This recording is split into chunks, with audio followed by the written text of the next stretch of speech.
So I'm absolutely knackered, so I won't stay on too long because I look really tired. But I was just sat out in my garden, and I've returned home, for those that know about all the flood and all the damage and everything like that.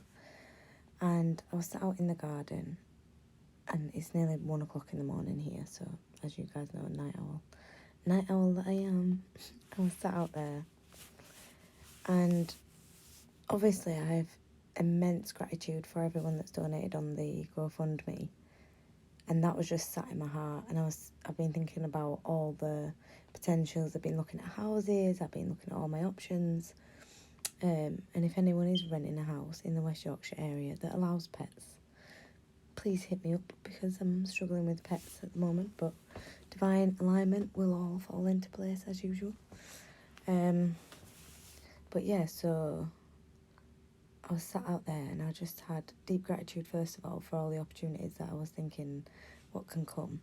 But then I was looking at the house, and I was observing how peaceful I felt, sat in the garden at 1 o'clock in the morning with my baby. You know, he was wrapped up, tucked up in his snowsuit in the carrier under my coat, so he was cosy.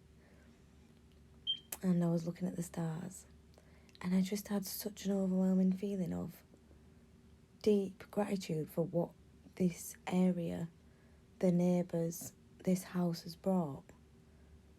You know, I lived in the next door house first before I got in this house, because it's a 2-bed with a garden, and the other one was a 1-bed with no garden.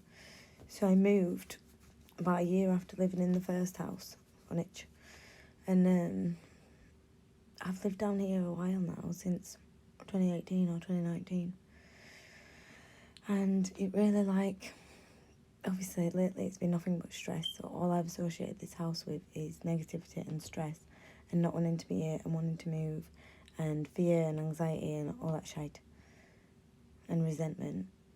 But as I was looking at it from the outside, mainly because I was outside, I was just observing the safety it has brought, and the ability to heal that place for me to surrender, to not be around parental triggers, to not be around anxiety triggers in a busy area, and not being able to let my dogs out, or not being able to walk past my neighbours without any fear or anxiety.